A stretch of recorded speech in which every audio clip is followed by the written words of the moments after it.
What is commonly seen as Ayurvedic medicine in the world today is often not the traditional Ayurveda as people perceive it traditionally in societies as in India.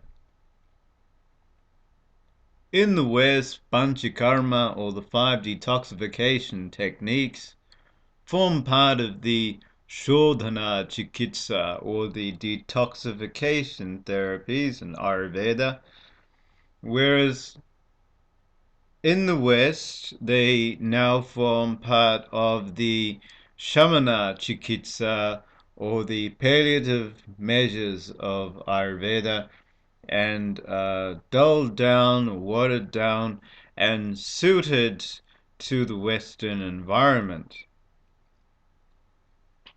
While this is very, very helpful for a lot of people and introduces Ayurvedic medicine to a range of people and cultures, it also dilutes the original traditional Ayurveda and the traditional Panchakarma of India and turns it into more of a spa culture, turning it into something, as the West often does, into a more materialistic type of product rather than something spiritual, truly holistic.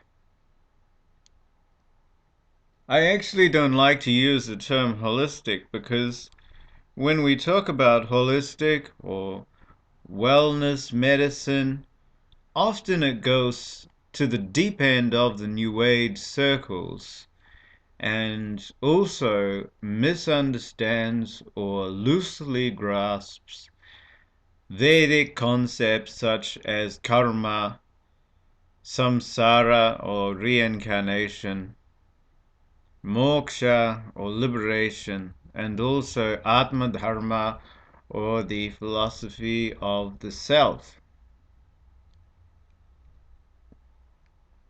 Perhaps the most misunderstood and misrepresented aspect of traditional yoga, for example, are the Sapta chakras or the seven chakras in the body. For a start, these chakras are astral and belong to the subtle body. They are not physical. The physical representation of the chakras relates solely to the organs in the body. It is not, they cannot be awakened or accessed simply by physical means or methods, and their opening even by traditional trained yogis in India, born Hindus and spending several decades away from society, find it difficult to open these chakras and gain their powers.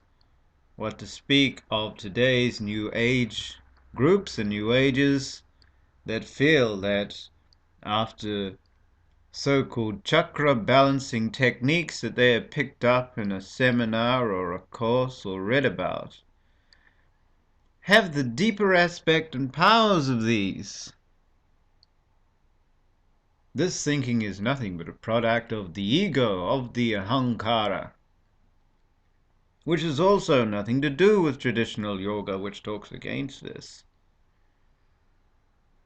To gain the shaktis or powers of the chakras, or the siddhis, the mystical powers of yoga, as noted, takes several decades and requires many previous yogic samskaras or yogic tendencies of the advanced sadhaka or spiritual aspirant, not simply again being born in the West of a Christian background and trying to speak about or perceive the realizations of the chakras, which are themselves overall a lower manifestation and are not the self. the supreme goal. As in yoga, as also in Ayurveda, the concept of the soul or the self is most important. All dukkha or suffering can be transcended when one dwells in the self. It is only when we try and gain material comforts and try and gain material or physical sukha or bliss and happiness that we entangle ourselves in further karmic bondages and end up in a worse state and suffer again. Why have I lost my business or my house? Why is this not working? Are my relationships not working? These are all questions that people ask.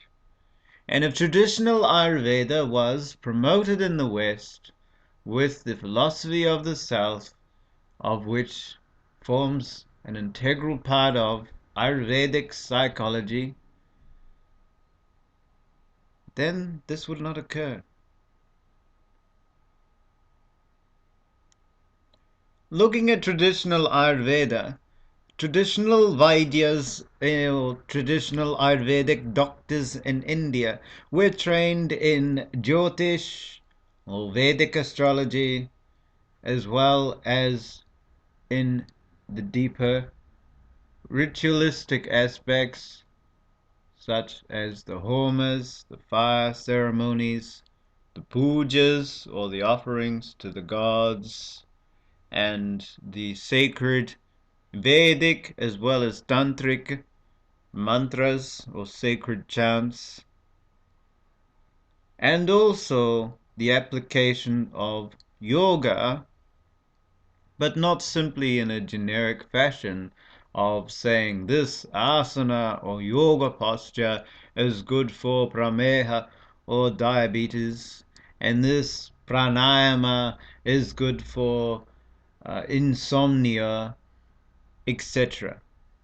It has to be tailored as per the individual according to their unique biological nature, prakriti, and also their temporal shift or state away from their prakriti, known as the vikriti, which is, if you like, the disease state. In addition, we also need to take the psychic constitution, the manasa prakriti of the person, and understand exactly what karmic implications are there, which is where we can implement such things as Jyotish and also sub-sciences of Jyotish or Vedic astrology, such as Hastareka or the examination of the hand, Ayurvedic palmistry, and other factors. So traditional Ayurveda works far beyond the spa Ayurveda, which at best hands a client a Prakriti form of which they fill out. And this is not a good idea because how we view ourselves is often different to how our friends and families, colleagues and partners view us. We must look at these differences. And we must also weed out temporal changes through our lives as well.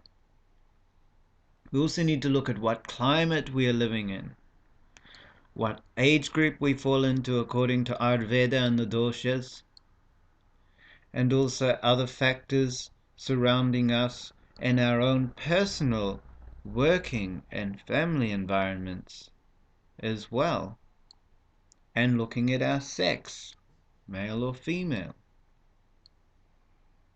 So there are many factors to consider in the Prakriti, not just simply fitting out a form, as is done today in the West And again, in traditional Ayurveda, the chart of the individual, the astrological chart, would be examined, as well as the nadi or the pulse, to determine their constitution, and also looking at things such as their planetary type, and also the deeper subtypes of the doshas, which also come under the types of elements, a more refined type of elements than just the combinations of the elements from which vata, pitta, and kapha are born. But for example, a pure akasha or space, ether type of person exists, as well as a pure vayu or wind type of person exists, as also a pure agni or fire type of person exists in astrology as well, representing also the different natures of the 9 planets and their combinations, of which can have dual types and triple types. Even of the doshas, a person can be predominantly one dosha and then have a secondary dosha that is not necessarily a dual dosha, but for example, they can be 75% vata and can be predominantly 25% pitta. And we cannot just merely dismiss the pitta that exists, but they're also not a dual dosha. So we must also look that the pitta could cause some problems as well. Vata pushing pitta, for example, in the individual. We also have to look at the planetary aspects there as well. For example, looking at their mental constitution, what influences are there in their chart on the moon, representing their basic psychology, as well as the first house, representing their overall makeup, especially because if Mars aspects both the ascendant and the moon, then the person can suffer from certain issues of anger or pitta type disorders, especially of the mind, and also especially if Mars falls within his own sign or in an exalted sign or aspects these from these locations.